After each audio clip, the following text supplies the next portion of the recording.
Hi good evening everyone. Rajasthan question bank पर आपका हार्दिक स्वागत है। आज की जो हमारी क्लास है वो कैरेक्टरिस्टिक्स ऑफ कंप्यूटर से रिलेटेड है। इसकी तीन चार क्लासें ऑलरेडी हो चुकी है।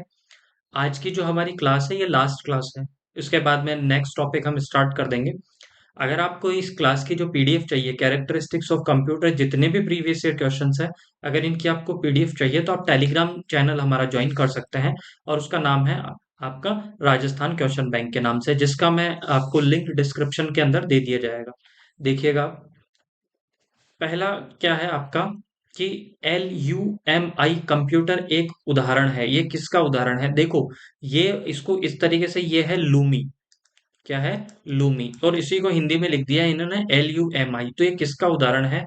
एम्बेडेड कंप्यूटर का, सुपर कंप्यूटर का, लैपटॉप का, ये स्वयं विनाशकारी। तो देखो, लूमी जो कंप्यूटर है ना, ये सुपर कंप्यूटर का एग्जाम्पल है। आप याद रखिएगा, किसका एग्जाम्पल है ये? सुपर कंप्यूटर का। अब देखो, दो चार सुपर कंप्यूटर तो हमें याद करने ही है। एक तो आप लूमी याद रखिएगा, एक आप प्रत्युष याद रखिएगा। और इनका आरपीएससी और आरएसएसबी के जिन एग्जाम में एक क्वेश्चन इनका जरूर पूछा जाता है, वो है परम 8000। ये परम 8000 क्यों पूछा जाता है, क्यों इतना इंपॉर्टेंट है? ये इसलिए इंपॉर्टेंट है क्योंकि ये प्रथम सुपर कंप्यूटर था जो भारत के अंदर निर्मित था। जिसको किसने बनाया था? तो जिसको सी डैक कंपनी ने बनाया था। तो हमारे लिए तीन चार चीजें, लूमी हमारा जो ये सुपर कंप्यूटर है, प्रत्युष सुपर कंप्यूटर है, परम 8000 सुपर कंप्यूटर है, ये भारत का पहला सुपर कंप्यूटर है जिसे सी डैक ने बनाया था। ये सारी चीजें मैंने आपको पहले बता दी है। नेक्स्ट देखिएगा आप, आईबीएम का पूरा नाम क्या है? आईबीएम। तो देखिएगा, ऑप्शन कौन कौन से दिए गए हैं: international business machine, Italian business machine, integral business machine, India business machine. तो इसमें से आईबीएम की फुल फॉर्म क्या है? International business machine. ये जरूर आप याद रखिएगा, इंटरनेशनल बिजनेस मशीन इसका नाम है। नेक्स्ट देन, आईबीएम क्या है? देखो, आईबीएम कंप्यूटर बनाने की कंपनी है, ये हमने देखा है। और एक चीज जरूर याद रखिएगा आईबीएम के बारे में, मैं बार बार बोल रहा हूँ क्योंकि कंफ्यूजन यहीं से होता है। क्या कंफ्यूजन होता है? कि जो आईबीएम 701 है, कौन सी? आईबीएम 701 है। ये जो प्रथम पीढ़ी के कंप्यूटर थे, जो फर्स्ट जनरेशन के कंप्यूटर थे, प्रथम पीढ़ी का कंप्यूटर कौन सा था? वो था आईबीएम आपका 701। और अगर आपसे ये पूछ लिया जाए कि आईबीएम 1401, आईबीएम 1401 ये कौन सी पीढ़ी का कंप्यूटर है, तो ये द्वितीय पीढ़ी का कंप्यूटर है। तो ये चीज तो हमें याद रखनी है, ये चीज जरूर याद रखिएगा। तो आईबीएम क्या है? तो आईबीएम आपका एक प्रकार का क्या है? आपका आई सॉरी कंप्यूटर का। आईबीएम क्या है? तो एक कंप्यूटर का प्रकार नहीं है, सॉरी, कंप्यूटर का प्रकार नहीं है, एक कंपनी है जो कंप्यूटर बनाती है। क्या है? कंपनी है जो एक कंप्यूटर बनाती है। ये जो चीज आप याद रखिएगा। नेक्स्ट देखिएगा आप, कौन सी American computer company big blue कहलाती है? बिग ब्लू के नाम से किसे जाना जाता है? तो ऑप्शन के अंदर देखिएगा, ये जरूर याद कर लीजिएगा, बिग ब्लू के नाम से किसे जाना जाता है? तो आईबीएम को बिग ब्लू के नाम से जाना जाता है। याद रह जाएगा आपको। नेक्स्ट देखिएगा, कंप्यूटर साक्षरता दिवस कब मनाया जाता है? देखिए, कंप्यूटर 30 नंबर का पूछा जा रहा है, इंपॉर्टेंट है, अभी राजस्थान पुलिस के अंदर भी आने वाला है। तो ये जरूर पूछा जाता है कि कंप्यूटर साक्षरता दिवस कब मनाया जाता है। जैसे ही साइंस अपने आएगी तो विज्ञान दिवस कब मनाया जाता है। तो ये दो चार चीजें, दिवस जरूर आप याद रखिएगा। तो ये याद, कंप्यूटर साक्षरता दिवस कब मनाया जाता है? अपने 2 दिसंबर को मनाया जाता है। ये चीज याद रखिएगा। नेक्स्ट देखिएगा आपने, फिल इन द ब्लैंक्स है। फिर आपका Mac OS, Mac operating system को विकसित किया है, इसका स्वामित्व रखते हैं, आप सबको पता है, सबको पता है इसका आंसर। देखो, मैक ओएस है ना, माइक्रोसॉफ्ट, ये सॉरी, मैक ऑपरेटिंग सिस्टम ये किसका है? ये एप्पल का है। एप्पल के फोन के अंदर जो ऑपरेटिंग सिस्टम यूज होता है वो मैक का होता है। तो ये किसका है? आपके एप्पल का, याद रखिएगा, ठीक है। और अगर इसके फाउंडर पूछ लिया जाए तो वो कौन है? वो है आपके स्टीव जॉब्स। कौन? Steve jobs. ये याद रखिएगा, ये एप्पल कंपनी के फाउंडर थे। और ये अगर पूछ लिया जाए कहाँ की कंपनी है, तो ये है अब आपके कहाँ की? अमेरिका की कंपनी है आपके। ये दो चार चीजें जरूर आप याद रखिएगा। CMOS का फुल फॉर्म क्या है? CMOS का फुल फॉर्म क्या है? तो इसका जो फुल फॉर्म है, उसकी फुल फॉर्म क्या है? ऑप्शन दिए गए थे आपको, कॉम्प्लेक्स मेटल ऑक्साइड सेमीकंडक्टर। ठीक है। फिर नेक्स्ट है complementary metal oxide semi processor. फिर आपके है आपका complementary metal oxide semiconductor और कॉम्प्लेक्स मेटल ऑक्साइड आपका सेमी प्रोसेसर। तो जहां पे आपके कॉम्प्लेक्स आया वो तो देख लीजिए, ऐसे ही काट दीजिएगा। अब इन दोनों में से कौन सा सही होगा, तो याद रखिएगा आपका CMOS की फुल फॉर्म होती है कॉम्प्लीमेंट्री मेटल ऑक्साइड सेमीकंडक्टर, ये जरूर याद आप रखिएगा। नेक्स्ट देखिएगा, सीपीयू में CMOS चिप का उद्देश्य क्या होता है, ये देखो। एक बार CMOS की फुल फॉर्म पूछी गई है, और अब इस बार क्या पूछ लिया गया है आपके कि CMOS का आपके क्या यूज होता है इसका। तो देखो इसका क्या यूज होता है, सिस्टम की सूचनाएं जैसे कि समय और तिथि रेखा को ये क्या करता है, सहेजता है। मतलब जो ये सीपीयू आपका जो CMOS है, ये क्या अपने अंदर क्या स्टोर करके रखता है, एक तो रखता है टाइम और एक रखता है आपके डेट, याद रखिएगा। ठीक है, बाकी सारे ऑप्शन आपके गलत हैं। थोड़ा हम फास्ट देख रहे हैं क्योंकि क्वेश्चन बहुत सारे हैं, टाइम कम है, तो देखिएगा आप। पंच कार्ड का जनक किसे माना जाता है, पंच कार्ड का जनक न्यूमैन को, हॉलरिथ को, चार्ल्स बेबेज को और हॉवर्ड रीड को। तो इसमें से कौन सा, देखो चार्ल्स बेबेज तो होगा नहीं, न्यूमैन भी नहीं होगा, ये ऑलरेडी मैंने आपको बताया है। कौन सा सही होगा, पंच कार्ड का जनक किसे माना जाता है, हरमन हॉलरिथ को पंच कार्ड का जनक माना जाता है। नेक्स्ट, प्राथमिक तौर पर एकल बस संरचना कहाँ पाई जाती है, प्राथमिक तौर पर एकल बस संरचना कहाँ पे पाई जाती है, तो ये आप देखिएगा, उच्च performance machine, main frame, mini और माइक्रो कंप्यूटर और सुपर कंप्यूटर। तो ये कहाँ पे पाई जाती है, तो प्राथमिक तौर पर एकल बस संरचना कहाँ पे पाई जाती है, एक बार आप ये जरूर देख लीजिएगा, मेरे को इसका थोड़ा सा कंफ्यूजन है, मेन फ्रेम में पाई जाती है, देख लीजिएगा आप, है ना। कंप्यूटर कार्यक्रम के मुख्य चरण कौन कौन से होते हैं, समस्या की सूची बनाना, समस्या को चरणबद्ध करना, रेखा चित्र द्वारा विस्तार से चरण स्पष्ट करना, ये उपयुक्त सभी। तो ये सारे ही क्या होते हैं, कंप्यूटर के आपके मुख्य चरण होते हैं। फिर नेक्स्ट देखिएगा, telephone relay, telephone relay, light bulbs, batteries का प्रयोग करते हुए विश्व का प्रथम इलेक्ट्रॉनिक कैलकुलेटर किसने बनाया था, इलेक्ट्रॉनिक कैलकुलेटर किसने बनाया था, तो क्लॉड शनॉन, जॉर्ज स्टिबेट्स, हॉर्सड एच एलिकेन और कॉर्नार्ड जूस। तो वो किसने बनाया था, तो जॉर्ज स्टिबेट्स ने क्या बनाया था कि जो टेलीफोन की रिले है, लाइट के जो लाइट बल्ब्स हैं, बैटरीज, इनका प्रयोग करते हुए इन्होंने प्रथम इलेक्ट्रॉनिक क्या बनाया था, कैलकुलेटर बनाया था। और किसने बनाया था, तो वो बनाया था जॉर्ज स्टिबेट्स। किसने, जॉर्ज स्टिबेट्स ने क्या बनाया था, प्रथम आपका इलेक्ट्रॉनिक कैलकुलेटर। और किसका यूज किया था, बैटरीज का, ये जरूर याद रखिएगा, बैटरीज का, लाइट बल्ब्स का और टेलीफोन रिले का।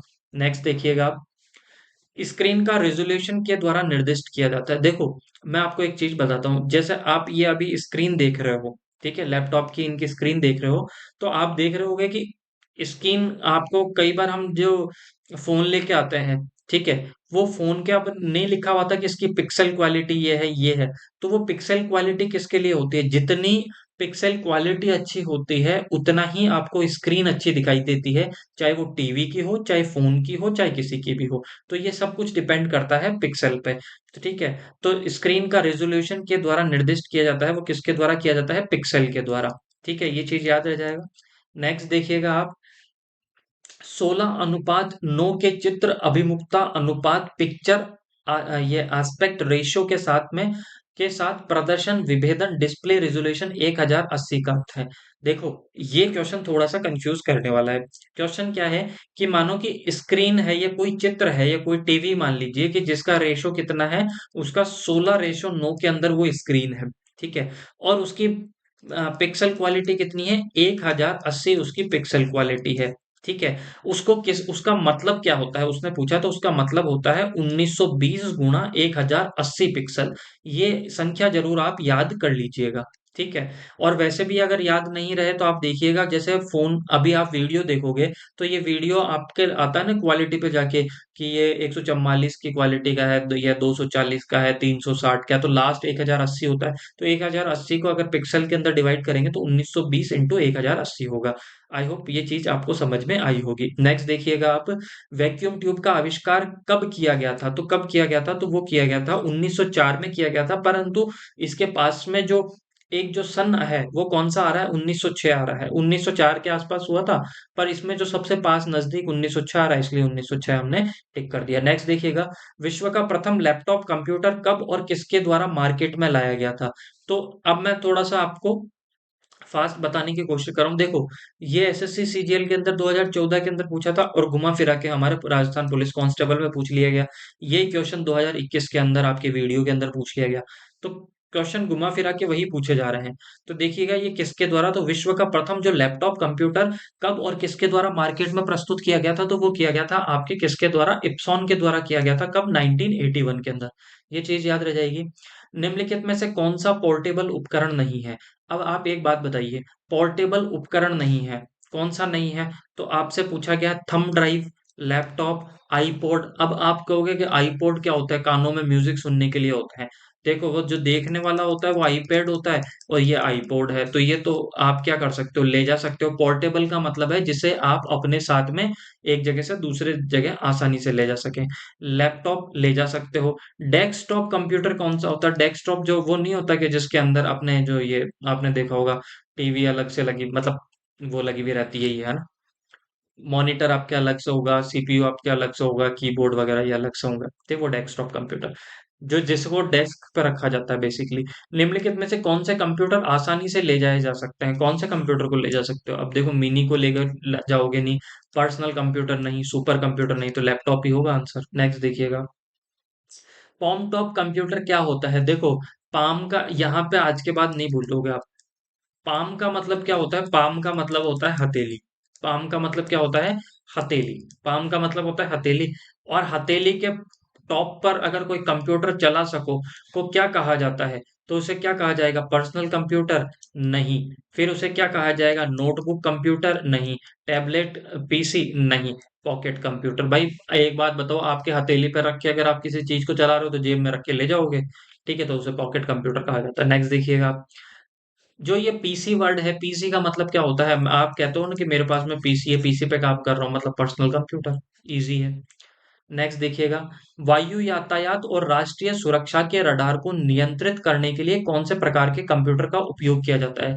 किसका किया जाता है? पर्सनल कंप्यूटर का, एनालॉग कंप्यूटर का, हाइब्रिड कंप्यूटर का, या फिर डिजिटल कंप्यूटर का? तो किसका किया जाता है आप बताइए। तो वो उसमें किया जाता है आपके, किसका यूज किया जाता है? वो किया जाता है आपके हाइब्रिड कंप्यूटर का। किसका? हाइब्रिड कंप्यूटर का। मैंने आपको पहले भी बताया है हाइब्रिड कंप्यूटर क्या होगा। हाइब्रिड कंप्यूटर अगर आपको देखना है तो आप पेट्रोल पंप वाली मशीन को देख लीजिए, जिसके अंदर अक्षर भी आते हों, एक दो तीन चार, और जिसके अंदर डिजिटल भी दिखाई जा रहा है। मतलब ऐसा कंप्यूटर जिसके अंदर क्या हो, आपके एनालॉग भी हो, ठीक है, क्या हो, आपके एनालॉग भी हो और आपके डिजिटल भी हो। ठीक है, डिजिटल भी हो। तो दोनों से मिलकर अगर जो कंप्यूटर बनता है उसे कहा जाता है हाइब्रिड कंप्यूटर। नेक्स्ट देखिएगा, 80,286 माइक्रो प्रोसेसर्स वाले कंप्यूटर क्या होते हैं? इन्हें क्या कहा जाता है? XT computer, AT computer, PS2 computer, या इनमें से कोई नहीं? तो इसे कहा जाता है एटी कंप्यूटर। रट लीजिएगा आप, है ना। ये थोड़ा सा इंपॉर्टेंट है, 2024 के जरूर आप देखिएगा। और 2024 में भी अगर आपको अच्छे क्वेश्चंस देखने हैं तो आप राजस्थान पुलिस के देखिएगा। जब एक उपयोगकर्ता कंप्यूटर सिस्टम में एक खाता खोलता है तब कंप्यूटर सिस्टम बनाता है। एक बात बताइएगा, ये आपको थोड़ा सा अभी आपको ऐसा लगेगा कि डिफिकल्ट डिफिकल्ट कुछ नहीं, अगर आप में से किसी ने भी कंप्यूटर यूज किया हो। तो जैसे मैंने क्या किया कि एक है ना, मेरे नाम से एक फोल्डर बना लिया और उस पे लिख दिया कि अमर। ठीक है। अब इसके अंदर मैंने अपने कोई एक दोस्त है, ठीक है, जिसका नाम मान लिया कि अनिल है। ठीक है, अनिल का मुझे कोई कांटेक्ट सेव करना, उसकी फोटो सेव करनी है। तो मैंने इस फोल्डर के अंदर जाके एक और फोल्डर बना लिया, ठीक है, और उसे अनिल का नाम दे दिया। तो ये इसे किस नाम से जानते हैं? हम सब डायरेक्टरी के नाम से जानते हैं। ये चीज आपको याद रह जाएगी। उसे सब डायरेक्टरी इसका आंसर होगा। जब एक उपयोगकर्ता कंप्यूटर सिस्टम में एक खाता खोलता है तब कंप्यूटर सिस्टम क्या बनाता है? तो वो डायरेक्टरी बनाता है, सब डायरेक्टरी। कंप्यूटर प्रक्रिया का मौलिक उद्देश्य डेटा को किसमें बदलना है? भाई डेटा का मतलब क्या होता है? डेटा का मतलब होता है कोई भी संख्या। कोई भी संख्या, जैसे एग्जाम्पल के तौर पे दिया, मैंने कहा, मैंने चार पांच नाम लिख दिए। सपोज मैंने लिख दिया राम, ठीक है, मैंने लिख दिया श्याम, ठीक है, मैंने लिख दिया मोहन, ठीक है, मोहन, और फिर मैंने लिख दिया कुछ भी, आप देख लीजिए, कमल लिख दिया, ये कुछ भी। ये ऐसे मैंने 20-50 नाम लिख दिए। और कंप्यूटर के अंदर मैंने क्या लिख दिए, ये उनको डेटा प्रोवाइड कर दिया। और कंप्यूटर को कमांड दे दिया कि ये जो नाम है ना, इन नाम को क्या कर दीजिए आप, किसमें, अल्फाबेटिक ऑर्डर में, एबीसीडी के अकॉर्डिंग आप इनको जचा दीजिए। कंप्यूटर क्या करेगा, अल्फाबेटिक अकॉर्डिंग इनको क्या कर देगा, जचा लेगा। जब जचा देगा तो अभी तो मैंने इनको क्या दी थी, मैंने तो इनको डेटा दिया था ना, मैंने तो इनको डेटा दिया है। ठीक है, इसको इन्होंने इंफॉर्मेशन, जो इंफॉर्मेशन क्या मतलब क्या होता है, जो काम की उपयोगी चीजें हैं, तो इंफॉर्मेशन में इसे किसने चेंज किया, तो डेटा को जो इंफॉर्मेशन में बदलता है। कंप्यूटर प्रक्रिया का मौलिक उद्देश्य क्या है, जो डेटा को किस में चेंज कर दे, इंफॉर्मेशन में चेंज कर दे। चीजें समझ में आई होगी। नेक्स्ट देखिएगा, निम्नलिखित में से कौन सा डिवाइस कंप्यूटर और बाहरी दुनिया के बीच में संवाद प्रदान करता है। भाई एक बात बताइए, एक चीज समझिएगा, अभी आप ही इसको बताएंगे। मैं लिख रहा हूं, ठीक है, मैं आपको क्या दे रहा हूं, या फिर मैं आपको कीबोर्ड से लिख के दे रहा हूं इनपुट। ठीक है, इनपुट, ये आपको बाहर दिखा रहा है आपके फोन की स्क्रीन पे। ठीक है, वो क्या हो गया, एक तरीके से आपके आउटपुट। तो मेरे और आपके बीच में, मतलब कौन सा डिवाइस कंप्यूटर और बाहरी दुनिया, बाहरी दुनिया मतलब आप, और कंप्यूटर के अंदर जो हम कमांड देते हैं वो इनपुट, तो इनके बीच में संवाद कौन क्रिएट करता है, इनके बीच में एक तरीके से ब्रिज का काम, पुलिया का काम कौन करता है, ब्रिज का, संवाद का कार्य, तो वो इनपुट आउटपुट डिवाइस ही करेगा। भाई जब मैं इनपुट ही नहीं दूंगा तो आपका आउटपुट क्या दिखाई देगा। तो ये दोनों तो गलत है आपके, तो सही हो गया सेकंड। नेक्स्ट देखिएगा आप, आज की कंप्यूटर की बहुत बड़ी कंपनी आईबीएम। बहुत अच्छा क्वेश्चन है, आईबीएम से तीन चार क्वेश्चन आ गए हैं, मैं बार बार आपको याद करवा रहा हूँ। देखो, एक तो आईबीएम का क्या याद रखोगे, इंटरनेशनल बिजनेस मशीन का नाम था। ठीक है, आईबीएम क्या करती है, तो सिंपल सी बात है, कंप्यूटर बनाने वाली एक कंपनी है, एक कंपनी है जो कंप्यूटर का निर्माण करती है। आईबीएम कहाँ की है, ये भी आपसे पूछा जा सकता है, तो ये अमेरिका की कंपनी है। ये तीन चार क्वेश्चन याद हो गए। तो यहां से क्या पूछा गया था कि आज की कंप्यूटर की बहुत बड़ी कंपनी जिसका नाम है आईबीएम, को पहले अलग नाम से जाना जाता था। ठीक है, जिसका नाम कब 1924 में बदल दिया गया था, वह नाम क्या था, देखो ये क्वेश्चन भी पूछ लिया। तो क्या क्वेश्चन था उसका, तो उसका नाम था आपके कंप्यूटिंग टेबुलेटिंग रिकॉर्डिंग कंपनी। ठीक है, आपको थोड़ी सी क्लास बोरिंग लग सकती है, ठीक है, तो पर थोड़ा सा आपको पढ़ना ही पड़ेगा। टेबुलेट, ये गलत है आपके, कंप्यूटिंग टेबुलेटिंग रिकॉर्डिंग कंपनी के नाम से। नेक्स्ट देखिएगा, भारत में पहला एनालॉग कंप्यूटर किसने डिजाइन किया था, किसने किया था, तो ऑप्शन चार दिए गए हैं आपको, समरेंद्र कुमार मित्रा, देव कुमार बोस, सुबोध सुबोध चंद्र दास गुप्ता, विमल कुमार भट्टाचार्य। तो वो किसने किया था, समरेंद्र कुमार मित्रा ने किया था, याद रह जाएगा। नेक्स्ट देखिएगा आप, इनमें से कौन सी प्रिंटिंग प्रौद्योगिकी सबसे अधिक उन्नत है। एक बहुत इजी सा क्वेश्चन था ये, अभी जूनियर अकाउंटेंट में पूछा गया था।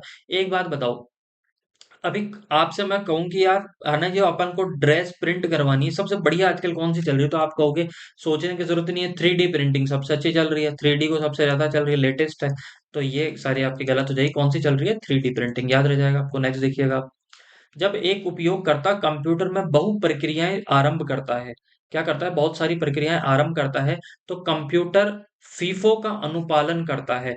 फीफो का विस्तृत रूप है सूचना सहायक 2024 के अंदर पूछा था।